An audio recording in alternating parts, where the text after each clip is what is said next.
뉴욕 증시가 나흘 만에 상승세를 재개했습니다. 미국 사무용품 업체인 오피스 디포와 오피스 맥스의 합병 논의 소식이 증시 강세를 이끌었습니다. 독일의 2월 투자자 경기 기대지수가 3년여 만에 최고치를 기록했다는 소식도 힘을 실어줬습니다. 다우지수는 0.39%, 나스닥 지수는 0.68%, S&P 500 지수는 0.73% 상승했습니다.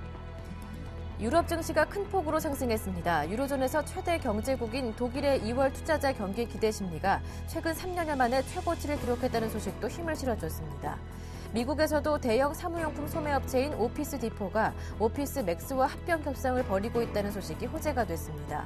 영국은 0.96%, 프랑스는 1.88%, 독일은 1.62% 상승했습니다.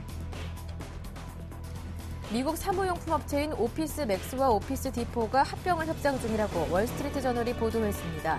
익명의 소식통들은 이들이 주식 교환 등을 통한 합병을 모색 중이며 아직 협상 타결까지 절차가 남았지만 이르면 이번 주 안에 합병을 발표할 수 있다고 전했습니다.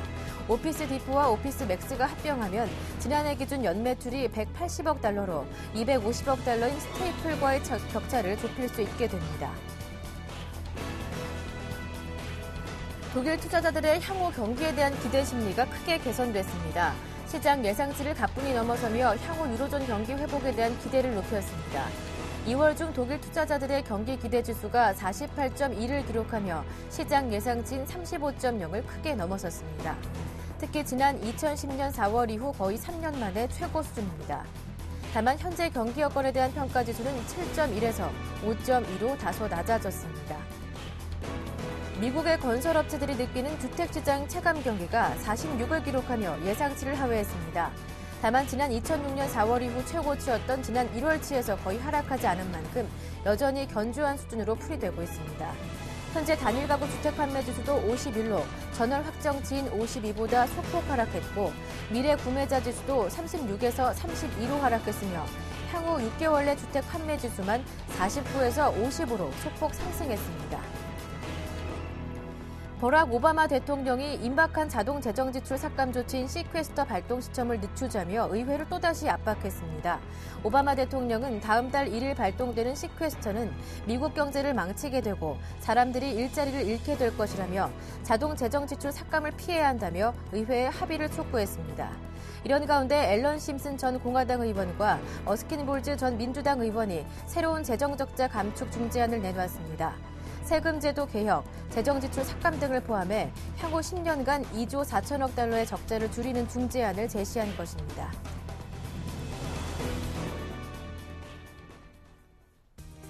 안녕하세요. 굿모닝 대박 예감 김보람입니다. 어제도 국내 증시는 양증시 모두 닷새째 상승 흐름을 이어갔습니다. 하지만 거래 대금은 연중 최저치를 기록했다고 하는데요.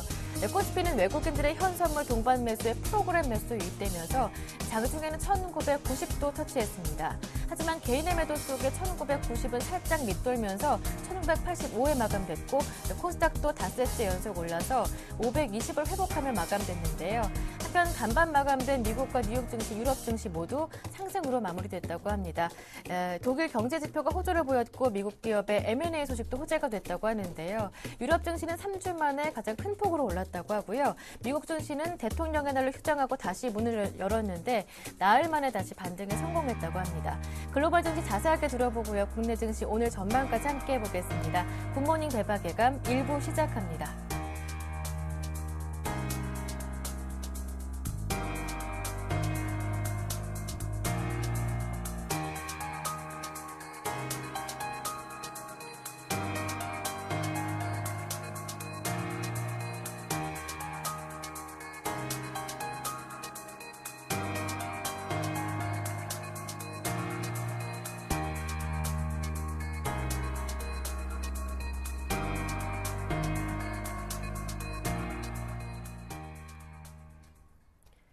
첫 번째 순서는 글로벌 증시와 야간 선물 따라잡기 순서인데요. 샘플러스 재갈공명 한영섭 전문위원 전화 연결해 보겠습니다. 안녕하세요. 네, 안녕하십니까. 재갈공명입니다. 네, 뉴욕 증시가 휴장하고 다시 개장을 했는데 나흘 만에 다시 반등했다고 하더라고요. 네네네. 네, 조금 전에 마감한 미국 증시는 전강 후강으로 상승 마감하였습니다.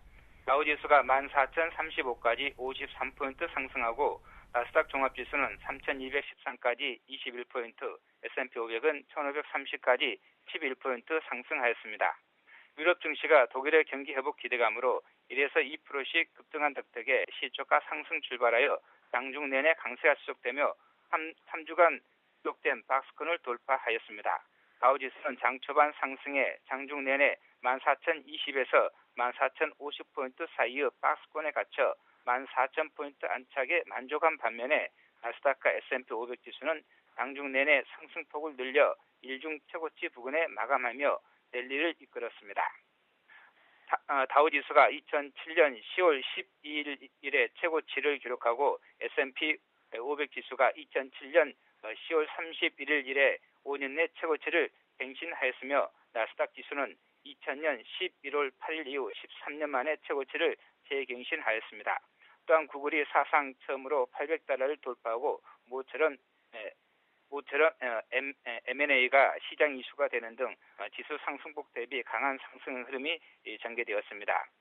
개장 전 유로존 최대 경제국인 독일의 투자 심리 지수가 2월 예상보다 큰 폭의 오름세를 보이며 2년 10개월 만에 최고 수준을 기록하여 경기 회복 기대감으로 유럽 증시가 1에서 2%씩 급등하였고 오피스 디포와 오피스 맥스가 경쟁업체인 스테이플스와 아마존닷컴의 대응 차원에서 합병론을 한 것이 M&A 이슈 합병에 대한 기대감을 키웠으며 다음 달 1일까지 열도 남지 않은 미국 정부의 예산 자동 감축안을 둘러싼 정치권의 논쟁이 오바마 대통령의 시계스터 발동 시점 연기 제안에 정치권 중지안까지 나오면서 시장의 불안을 잠재우고 투자 심리를 자극하였습니다.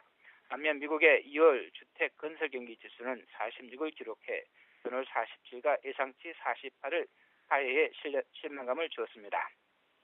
금융, 출판, 음식료, 반도체, 전자상거래, 운송, 에너지 업종 등을 중심으로 115개 업종이 상승해 업종 상승률 81%로 상승 업종이 압도적으로 많았습니다. 종목별로는 다우 30종목 중 22개, 나스닥 100 종목 중 69개, S&P 500 종목 중 369개 종목이 상승해 3대 업종 주요 종목들이 70% 부근의 상승률을 기록하며 탄탄한 시장 흐름이 전개되었습니다. M&A 기대감으로 금융업종 중심으로 업종 상승과 종목별 흐름이 견고하여 추가 상승까지 알렸습니다. 탑병인수로 오피스맥스가 20%, 오피스 디포가 9%, 스테이플스가 13.13% 폭등하고 구글이 사상 처음으로 800달러를 돌파하며 신고가를 갱신하였으며 마이크론 테크놀로지도 2.65% 상승하며 연중 최고치 돌파를 시도하였습니다. 또한 뱅크 오브 아메리카, JP모간, P&G, 시스코, 아마존, 오라클, 야후, 메이시스, 펩시코, 골드만삭스 그룹, 드본 에너지 등도 상승하며 장세를 주도하였습니다. 미국, 유럽, 캐나다 시장의 투자 전략은 조만간 다우지수가 14,200포인트를 돌파하며 신고가를 갱신하면서 유럽, 캐나다 등도 동반 상승 추세가 지속될 전망입니다. 따라서 금융, 반도체, IT, 통신, 에너지 등 주도주, 주도업종 중심으로 매수 지속하시기 바랍니다. 네, 이어서 야간 선물 마감 지수도 살펴보겠습니다. 어땠습니까? 네, 새벽에 마감한 야간 선물 시장은 모처럼 정강, 후강이 연출되면서 주간 시장 대비해서 0.6포인트 상승한 263.9에 마쳤습니다. 저점 263.40, 고점 264.30으로 0.9포인트 범위 내에서 움직였습니다. 거래량은 16,789 계약으로 3일 만에 재차 증가하고 변동성이 증가하며 거래도 비교적 활발한 편이었습니다. 주간시장의 상승 흐름이 이어지며 시초가 강보합 출발해 해외 증시의 급등으로 장중 내내 상승 시도가 지속되다 선물지수 264포인트 돌파를 시도하였습니다. 지수가 상승하고 그래도 활발함에 해외 증시의 상승이 장중 내내 지수 상승을 견인하며 매수 우위의 장세 속에 단타 매매하기 좋은 장세가 연출되었습니다. 개인이 67계약, 기관이 8계약 매수하고 외국인이 67계약 매도하며 개인은 매수와 외국인의 매도가 대립하였습니다. 하지만 장중 내내 개인과 외국인의 매매 동향이 매수와 매도를 번갈아서 넘나들며 대립하며 갈팡질팡하였으며 기관은 장중 내내 관망이 지속되었습니다. 야간 옵션 시장은 선물지수 상승으로 콜은 10에서 30% 상승하고 풋은 10에서 15% 하락하였습니다. 선물지수의 하락으로 콜은 하락하였습니다. 모처럼 방향성이 나타나며 옵션 거래로 수익을 낼 수 있는 변동성 장세가 전개되었지만 아직까지 옵션 프리미엄 변동폭은 그렇게 크지는 않았습니다. 네, 그렇다면 오늘 국내 증시와 선물 옵션 시장 전망을 어떻게 보시는지요? 전략도 함께 들어보겠습니다. 네, 전일 국내 증시는 시초가 강보합 출발 후 종합지수 1979포인트를 저점으로 프로그램 매수를 앞세운 외국인과 기관은 매수로 오전장 1990포인트 돌파를 시도했으나 외국인의 선물 매매에 의해 장중 급등락을 거듭받아 강보합에 마감하였습니다. 엔화 강세에 따라 삼성전자, 현대자동차, 기아차, 현대모비스, 현대중공업, LG전자, KB금융, 기업은행, 현대산업개발 등 IT, 자동차, 조성, 금융, 건설, 환율세주 등이 상승하며 반등을 주도하였습니다. 현물지수보다 선물지수의 상승폭이 크면서 장중 변동성이 증가하고 콜옵션이 모처럼 강세를 보였습니다. 국내 증시가 종합지수 1930포인트를 저점으로 반등해 1차 저항선 종합지수 1950 선물 257포인트와 2차 저항선인 종합 1970 선물 260포인트를 돌파한 후 1970포인트 선에서 견조한 지선을 구축하며 종합지수 1990포인트를 돌파를 시도하고 있습니다. 옵션 만기 후 종합지수 1980선 전후에서 조정이 전개되며 매물 수화 과정을 거치고 있으나 조만간 박스권 고점 종합지수 2000, 선물지수 265포인트를 넘어 본격적 내리를 타진할 가능성이 높게 전망되고 있습니다. 현물은 삼성전자, 현대자동차, 삼성증권, 삼성생명, 한국전력, 한국가스공사, SK텔레콤, 포스코, 현대중공업 등 IT, 자동차, 금융, 통신, 전기가스, 철강, 조선업종 등을 중심으로 업종 종목별로 매수 지속하고 선물 옵션도 긍정적 관점에서 대응할 필요가 있겠습니다. 금일시장은 시초가 상승 출발 후 종합지수 1983, 선물지수 262.6포인트를 예선으로 종합지수 1990과 2000포인트, 선물지수 265포인트를 돌파할 것으로 전망되고 있습니다. 대응 전략은 장 초반 선물을 263.20에서 264포인트 사이에 매수해 상승 시 선물지수 265.5포인트에서 266포인트 사이에 청산하는 긍정적 관점에서 매수로 대응하시기 바랍니다.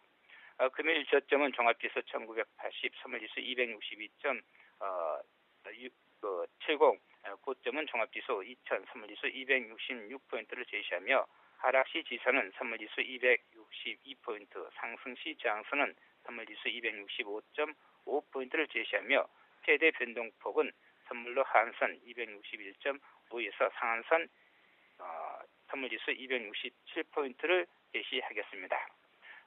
옵션 매매 전략은 풋매도 또는 콜매수 또는 강세 콜 스프레드 플러스 풋매도 또는 크리스마스 트리 콜매수 플러스 풋매도 전략을 제시하겠습니다.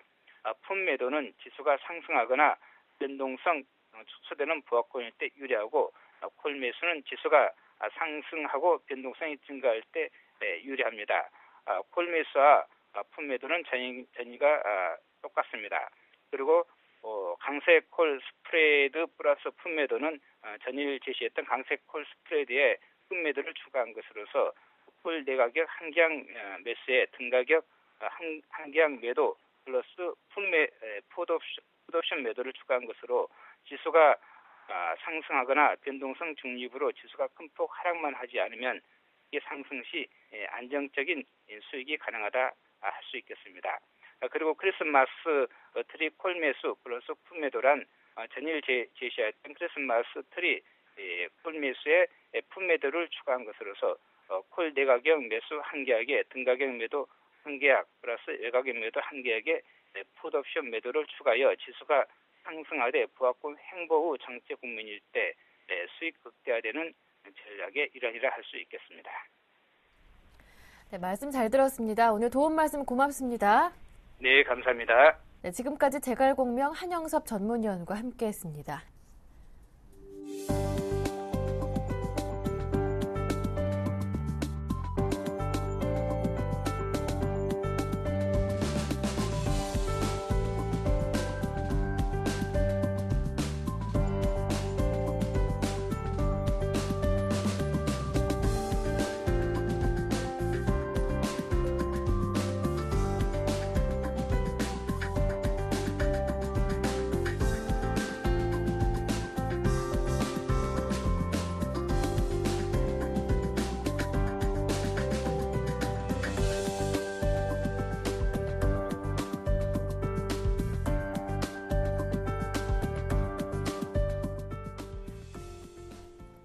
이어서 글로벌 증시 주요 이슈를 살펴보겠습니다. 오늘도 레이크쇼어 인베스터스의 이현민 이사님과 함께합니다. 안녕하세요. 안녕하십니까.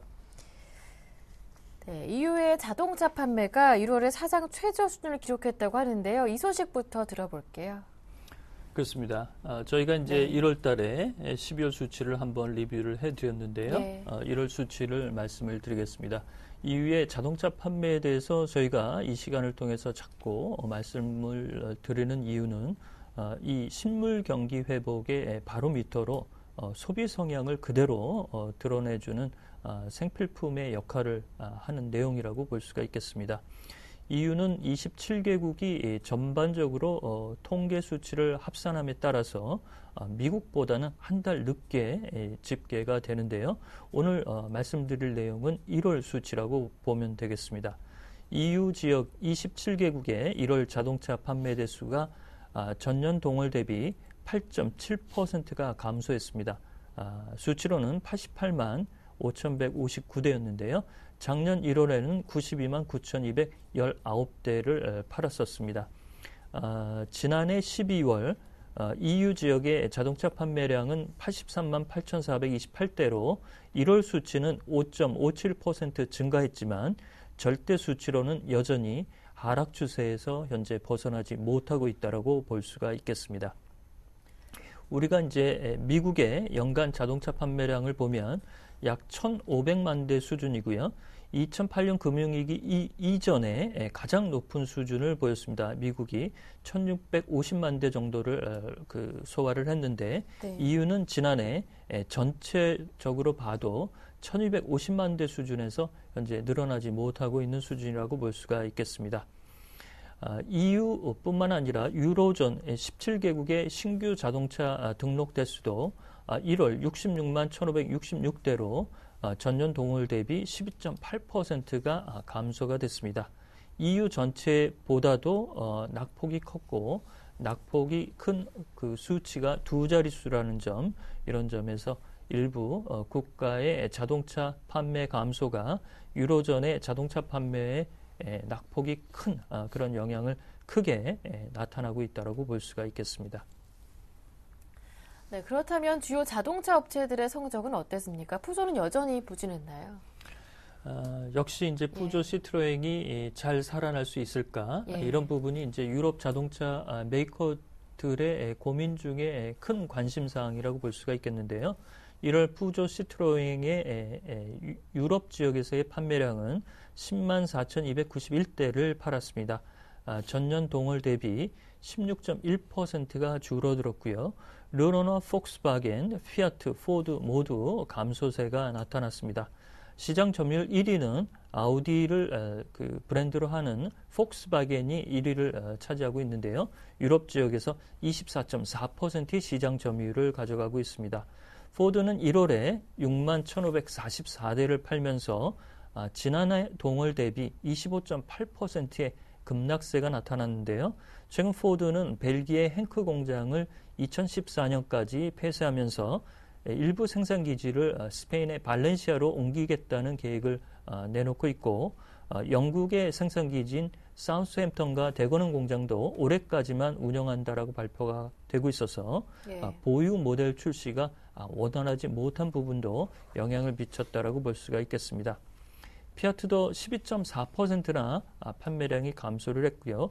르노는 6.1%, 도요타도 16.1% 감소하면서 일본차, 그다음에 미국차 모두 부진한 흐름에서 큰 변동이 없는 수치라고 볼 수가 있겠습니다. 네.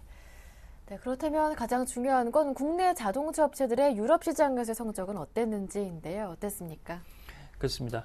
우리 시장, 우리 이제 메이커들은 이제 기아와 현대인데요. 기아는 1월 판매량이 소폭 늘어났지만 현대차는 조금 줄어들었습니다. 다만 이제 선전한 자동차 업계들은 먼저 조금 더 말씀을 드리자면 다임러 벤츠와 BMW를 들 수가 있겠습니다. 지난해 독일의 자동차 판매량은 2.9% 감소에 그쳐서 그나마 벤츠나 BMW의 매출은 여전히 그 상승세는 유지되고 있는 것으로 볼 수가 있겠습니다. BMW는 1월에 6.4% 판매량이 증가를 했고요. 다임러도 3.7% 증가가 됐습니다. 우리 메이커는 현대차가 32,774대를 1월에 유럽 지역에서 판매를 했습니다. 지난해 동월 대비해서는 2.2%가 감소한 수치고요. 기아차는 23,795대를 팔면서 전년 동월 대비 7.7%가 증가를 했습니다. 유럽 시장의 현대차 점유율은 3.6%, 기아차는 2.6%를 가져가고 있어서 두 기아차와 현대차의 메이커를 합치면 현재 6.2%의 점유율 수준을 가져가고 있는 상태입니다. 특히 지난해는 그리스가 구제금융 이런 여파로 자동차 판매량이 40%나 급락했고요. 이탈리아도 20%나 급락한 수치가 나왔습니다. 이런 흐름에서 남유럽의 부진이 올해도 유로존 전체로 확산되지 않을까라는 우려가 남아 있고요. 올해도 EU 지역의 전체 판매량 수준은 3% 정도 하락 전망이 현재 주요 자동차 메이커들이 보는 전망 수치라고 볼 수가 있겠습니다. 네, 이어서 엔저로 인해서 일본 소비자들의 사치품 구매가 늘어나고 있다는 소식 들어보고 싶은데요. 최근 소비 동향의 특징 어떻습니까? 그렇습니다. 저희가 이제 엔저 문제를 많이 말씀을 드리는데 네. 이제 부작용이 하나둘씩 나오고 네. 있는 상태입니다. 니혼게이자이 신문이 어제 좀 비중 있게 다룬 내용인데요. 이렇게 이제 엔저로 인해서 수입 물가가 1월에 엔화 표시로 볼 때 10.8% 속등했고 특히 에너지 가격이 속등세가 나오고 있습니다. 가격이 올라갈 것을 기대한 소비자들이 먼저 이제 필요한 물품을 사재기하는 그런 풍속도가 나오고 있다라고 니혼게이자이 신문이 어제 밝혔습니다. 일본의 소비자들은 그 엔저 불안에 따라서 수입 가격이 언제 인상되느냐는 문의가 현재 주요 메이커들로 폭주하고 있는 상태라고 밝혔는데요. 전일본 항공의 1월 해외여행 예약이 17%나 증가를 했습니다. 이는 엔화가 더 떨어지기 전에 먼저 올해 계획하고 있는 해외여행을 다녀오자라는 심리가 크다라고 볼 수가 있겠고 북유럽에서 가구를 주로 수입하는 아크타스의 1월 매출도 고가 소파 제품을 중심으로 30%나 증가를 했습니다. 또한 수입 제품인 프랑스 와인도 사재기가 좀 많아지는 그런 네. 흐름으로 나타나고 있는데요.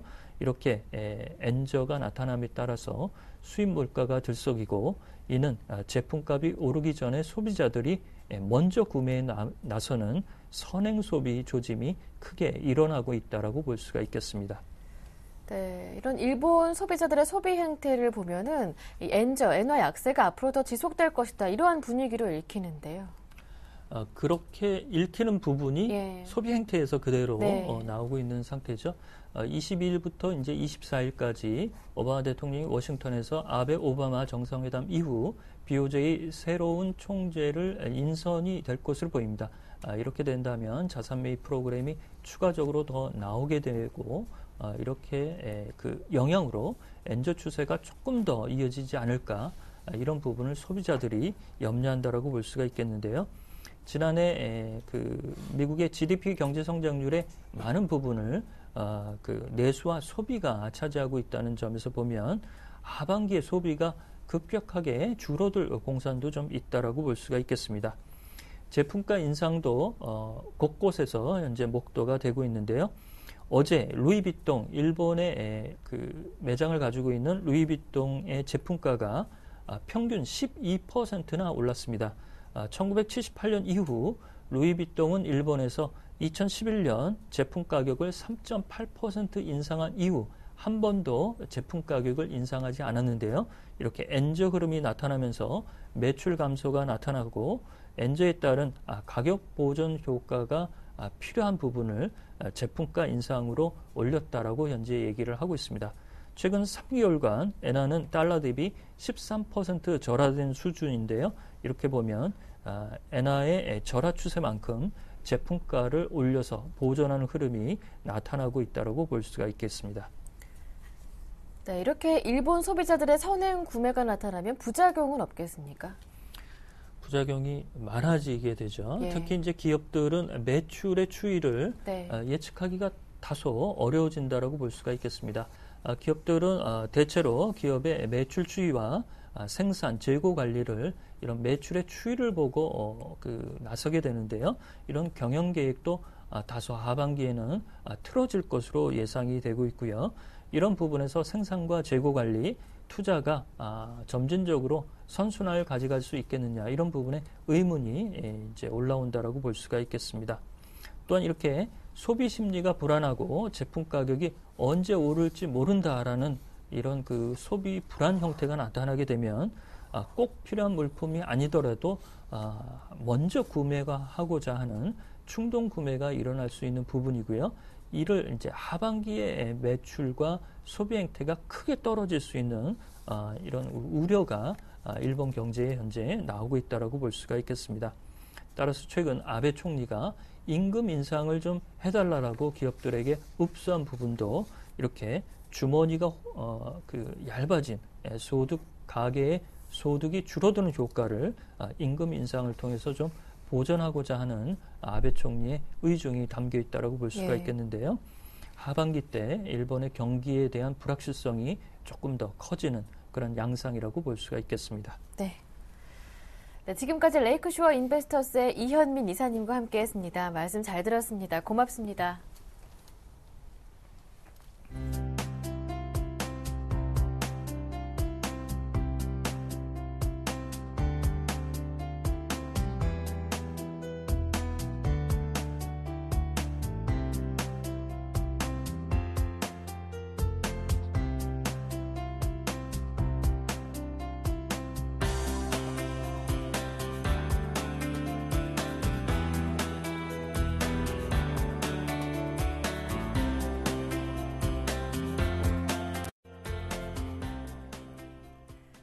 이어서 오늘장 전략 시간입니다. 오늘은 메리츠종금증권 강서지점의 박재현 대리와 함께합니다. 안녕하세요. 안녕하십니까.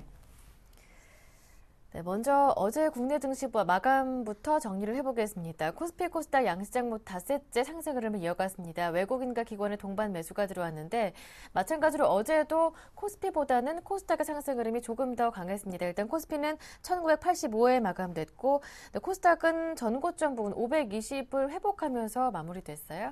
예, 그렇습니다. 코스피 지수 전일 미국 증시 대통령의 날을 맞아 휴장을 했고요. 또 유럽 증시도 관망세가 이어지면서 우리 증시도 이벤트 부재 속에 1980선을 등락하다가 외국인과 기관의 순매수로 3.92포인트 오른 1985.83포인트로 소폭 상승 마감했습니다.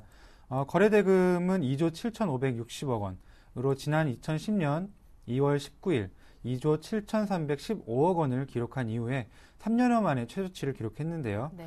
그만큼 거래가 좀 메마른 하루였습니다.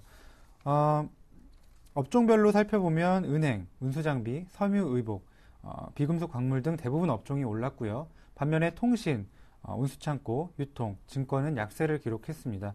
코스닥 지수 살펴보게 되면 코스닥 지수 역시 외국인과 기관의 동반 매수세에 힘입어서 닷새째 상승세를 이어가면서 3.97포인트 오른 522.49포인트 마감했습니다. 코스닥 지수 역시 대다수 업종이 상승세를 나타낸 가운데 반도체, IT 부품, 디지털 컨텐츠 2% 이상 큰 상승세를 나타냈고요.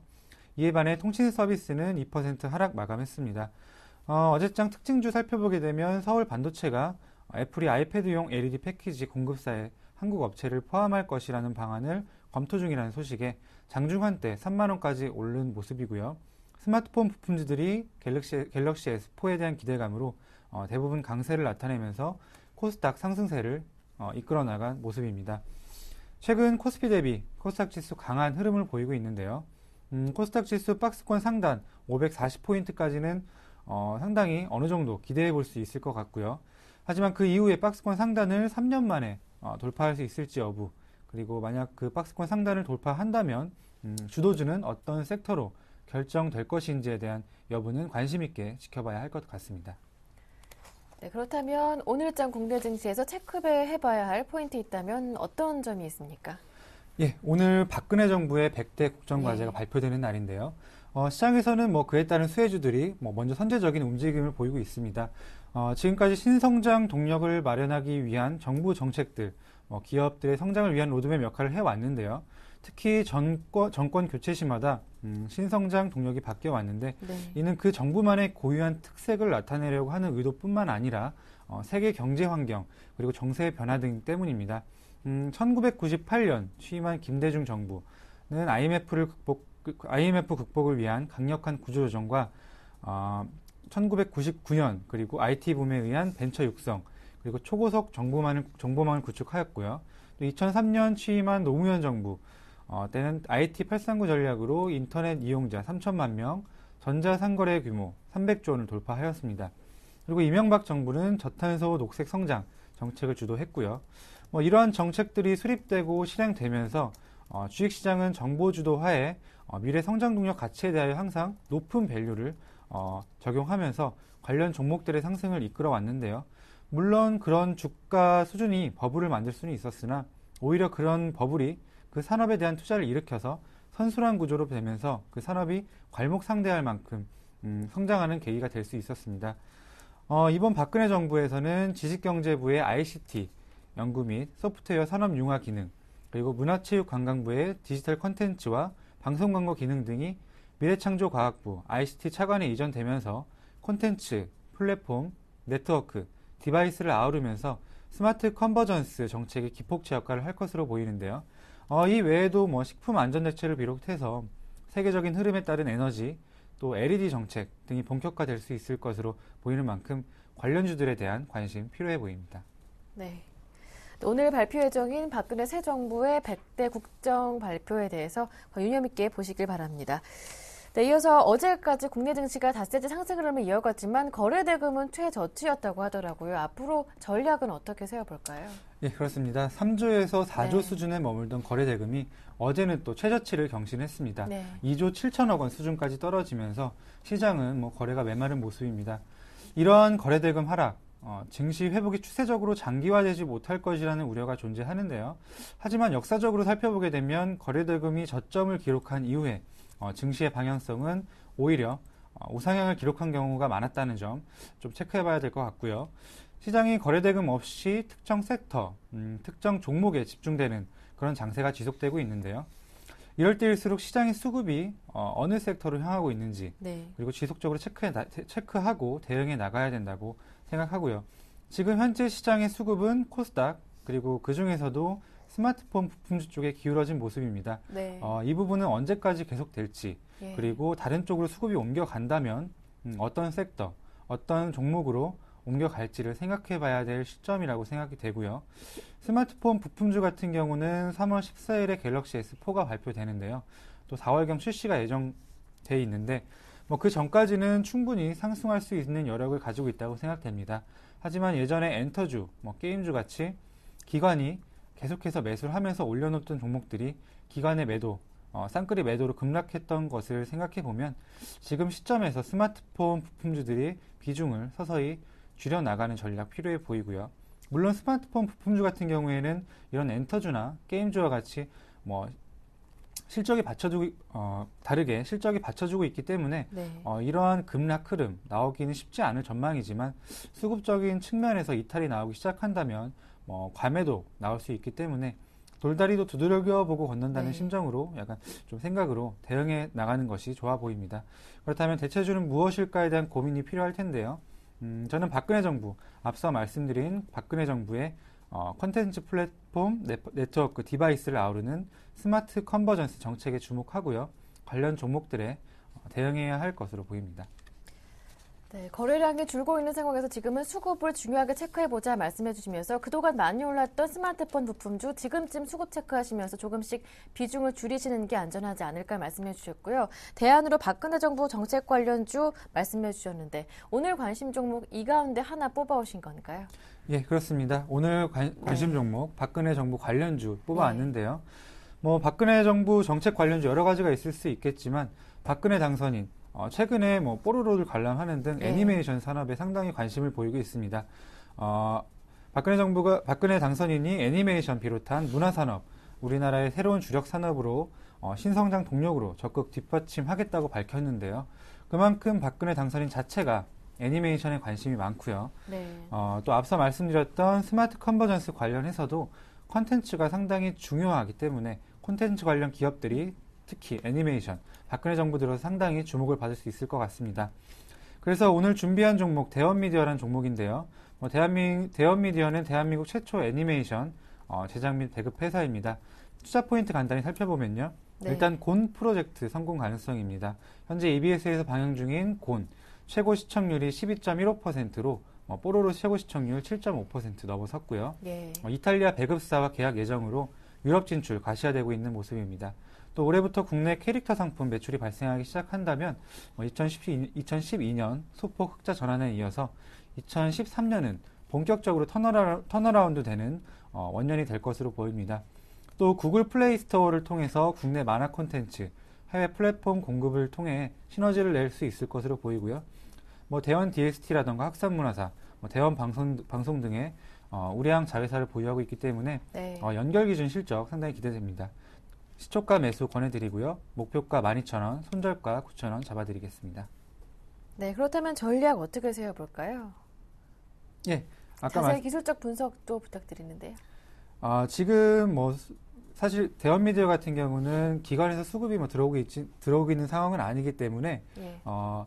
기술 차트로 접근한다기보다는 좀 먼저 선제적으로 매수를 한 후에 예. 박근혜 정부 정책 관련주 주목받을 때까지 좀 기다리는 선매수, 관망하는 전략이 필요할 것으로 보입니다. 예, 알겠습니다. 오늘의 관심 종목으로 대원미디어 받아봤습니다. 전략 모두 참고하시길 바랍니다.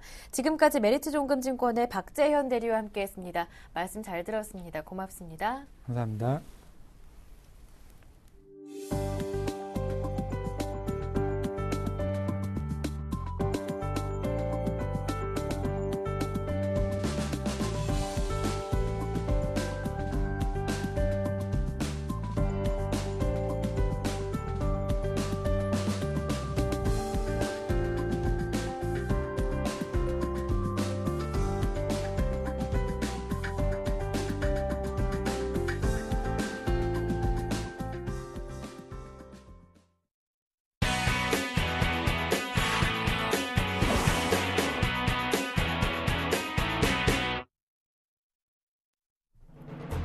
(6월 20일) 수요일 이슈앤이슈 주요 소식입니다.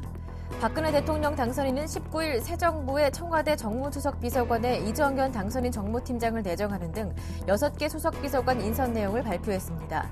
이로써 박근혜 정부 첫 내각과 청와대 참모진 인선이 마무리됐습니다. 연초부터 식품 가격 인상이 줄줄이 이어지고 있습니다. 업체들이 새 정부 출범을 앞두고 그간 가격을 올리지 않았던 제품 가격 인상을 서두르면서 소비자들 장바구니 물가에 부담이 가중될 전망입니다. 택시법 재의결을 주장하는 택시업계가 오늘 새벽 5시부터 내일 새벽 5시까지 운행 중단에 돌입했습니다. 이번 파업에는 수도권 등 중부 지역 택시 16만여 대가 동참할 것으로 보입니다. 중국에서 수입된 고추씨 기름에서 기준치를 넘는 발암물질이 검출됐습니다. 식품의약품안정청은 중국 칭타이 퍼스트 글로벌 푸드가 제조한 고추씨 기름에서 기준치를 초과하는 벤조피렌이 검출돼 해당 제품을 회수 폐기했다고 밝혔습니다.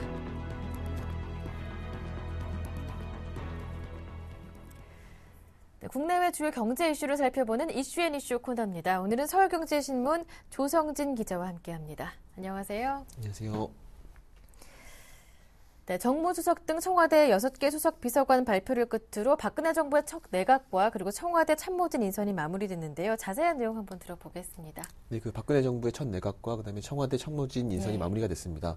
대통령과 국회를 연결하고 국정 운영 전반을 조율하는 청와대 정무수석에 이정현 당선인 정무팀장이 내정됐습니다. 전남 곡성 출신인 이정현 내정자는 오랫동안 박 당선인의 입 역할을 해왔고 당선인 정무팀장을 맡아 일찌감치 정무수석 1순위로 꼽혀왔습니다. 이정현 정무수석 내정자는 정무수석은 소통수석이 돼야 한다고 생각한다면서 대통령을 중심으로 정부와 여당, 특히 야당과 시민단체들의 생각을 읽는 역할을 하는데 최선을 다하겠다고 말했습니다. 경제수석에는 조원동 조세연구원장이 발탁됐습니다. 조원동 내정자는 재경부 경제정책국장과 차관보를 지낸 정통 경제관료 출신이어서 새 경제팀과 팀워크를 맞춰 박 당선인의 경제정책을 충실히 뒷받침할 것으로 기대를 모으고 있습니다. 박근혜 당선인의 창조경제를 뒷받침할 미래전략수석에는 최순홍 선대위 과학기술특보가 이름을 올렸습니다. 국제통화기금 IMF와 유엔에서 정보통신 최고 책임자를 일한 경험이 있어서 글로벌 IT 전문가로 꼽힙니다. 외교안보수석에는 정통 외교관 출신으로 프랑스와 모로코 대사를 지낸 주철기 유엔 글로벌 컴팩트 한국협회 사무총장이, 그리고 교육문화수석에는 문화체육관광부 차관을 거쳐 현재 대통령직 인수위 간사를 맡고 있는 모철민 예술의 전당 사장이 내정됐습니다. 박근혜 정부의 한국형 복지 밑그림을 그릴 고용복지수석에는 최성재 서울대 명예교수가 발탁됐습니다. 최 내정자는 박 당선인의 복지공약 마련에 이어 인수위 간사로 활동하면서 누구보다 당선인의 그 복지정책을 잘 아는 인물로 평가됩니다. 6개 수석 비서관을 발표를 끝으로 3실장 9수석 체제를 갖춘 청와대 참모진은 당선인과 오랫동안 정치를 함께했거나 정책을 잘 아는 인사로 채워졌습니다. 인수위 출신 인사가 4명, 성균관대 출신이 5명인 점이 눈에 띕니다. 각 부처 업무에 정통한 전문가 중심으로 내각 진영을 짠 박근혜 당선인이 청와대 비서진은 사실상 친정체제로 구축했다는 평가가 나옵니다. 수석 비서관에 이어 청와대 대변인을 비롯한 그 35개 비서관들에 대한 인사도 조만간 단행될 예정입니다. 예, 알겠습니다. 한편 서민들의 식탁 물가 불안이 이어지고 있습니다. 채소 가격이 고공행진을 이어지고 있는 가운데 그동안 정부의 눈치를 보면서 가격 인상을 자제했던 식품업계들이 새 정부 출범을 앞두고 일따라 가격을 올리고 있다고요. 네, 정권 교체기를 틈타서 네. 식품업체들이 가격을 줄줄이 인상을 하고 있는데요. 예. 아무래도 새 정부가 출범되면 본격적으로 단속을 하는 거에 앞서서 먼저 이렇게 가격을 인상하는 것으로 보여집니다. 삼양사는 오늘부터 밀가루 전 품목 가격을 평균 8에서 9% 인상하기로 했습니다. 이미 지난달 초 밀가루 값을 올렸던 CJ제일제당과 동아원, 그리고 대한제분에 이어서 삼양사마저 가격을 인상하면서 주요 밀가루 업체의 가격 인상이 완료됐습니다. 이러다 보니 라면과 빵 등 아직 가격은 오르지 않았지만 밀가루를 주원료로 하는 제품의 가격 인상 여부에도 관심이 쏠리고 있습니다.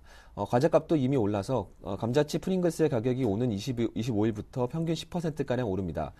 김치 가격 인상도 현실화됐습니다. 업계 1위인 대상 FNF는 대형마트 등에서 김치 50여 개의 품목의 가격을 평균 7.6% 올렸고, 풀무원은 이미 유통업체의 김치 가격을 올리겠다고 통보한 상태입니다. 동원 역시 10% 안팎의 인상안을 놓고 시기를 조율하고 있는 것으로 알려졌습니다. 예. 이런 가운데 신선 채소값의 고공행진에도 끝이 보이지 않습니다. 지난해 태풍 피해로 재배 면적이 크게 준 당근 가격은 평년의 5배 수준으로 치솟았고, 양파 역시 한파로 작황이 나빠지면서 값이 2배 넘게 뛰었습니다. 네, 한편 택시를 대중교통으로 지정하는 택시법의 재의결을 요구하고 있는 택시업계가 오늘부터 운행 중단에 들어갔는데요. 자세한 내용 들어보겠습니다. 네, 택시연합회를 비롯해서 4개 택시단체가 대규모 파업 투쟁을 벌이기로 했는데요. 지난 1월 정부가 시행 거부를 한 택시법의 재처리를 요구하기 위해서입니다. 이번 파업에는 서울 수도권을 포함해서 충청과 강원 등 중부 지역 택시 종사자들이 참여를 합니다. 새벽 5시부터 24시간 동안 일제히 운행을 중단해서 총 16만여 대가 파업에 동참할 것으로 보이는데요. 택시업계는 중부 지역 택시 10대 가운데 30% 정도가 운행을 할 것으로 예상을 했습니다. 조세 감면 등 택시 지원법 조항이 이미 택시업계는 정부가 택시법 대신 택시 지원법을 만들겠다고 한 건 현실성이 없다고 비판하면서 이번 파업에 명분을 내세웠습니다. 네. 한편 라면 스프의 원료로 사용되는 중국산 고추씨 기름에서 발암 물질이 검출됐다고 하는데 이 원료가 농심 제품 일부에서 사용됐다고 합니다. 하지만 완제품에서는 발견되지는 않았다고 하는데 자세한 내용 한번 들어볼게요. 네, 중국에서 수입한 고추씨 기름에서 1급 발암 물질인 벤조프렌이 검출이 됐고요. 그래서 식약청에서 전량 회수 조치를 했습니다. 근데 문제는 이 제품이 농심 계열사에 납품돼서 라면 스프의 원료로 사용됐다는 점인데요. 해당 제품을 제공한 라면 스프의 원료에서도 벤조피렌이 검출됐습니다. 근데 기준치 이하여서 업체의 자진 회수 조치가 내려졌습니다. 하지만 다행히 최종 완제품인 라면 스프에서는 벤조피렌이 검출되지 않았습니다. 식약청은 고추씨 기름이 재차 재가공되는 과정에서 그 벤조피린이 검출 가능한 수치 아래로 희석된 것으로 보인다고 설명했습니다. 따라서 농심 라면 스프에는 회수 조치를 내리지 않았다고 밝혔습니다. 그러나 지난해 10월에 한 차례 라면 스프 벤조피린 논란을 겪었던 농심이 이후에도 제품 관리에 소홀했다는 지적이 나오고 있습니다. 농심이 고추씨 기름 같은 원료를 수입하는 과정부터 적극적으로 나서서 안정성을 확보해야 한다는 지적이 일고 있습니다. 농심 측은 자체 검사에서는 해당 원료에서 벤조피린이 기준치 이하로 나왔다면서 문제가 없다고 판단했다고 해명했습니다. 네. 네, 지금까지 서울경제신문의 조성진 기자와 함께했습니다. 말씀 잘 들었습니다. 고맙습니다.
네, 굿모닝 대박예감 1부 순서는 여기에서 마무리 짓겠습니다. 저는 잠시 뒤 2부로 오겠습니다. 고맙습니다.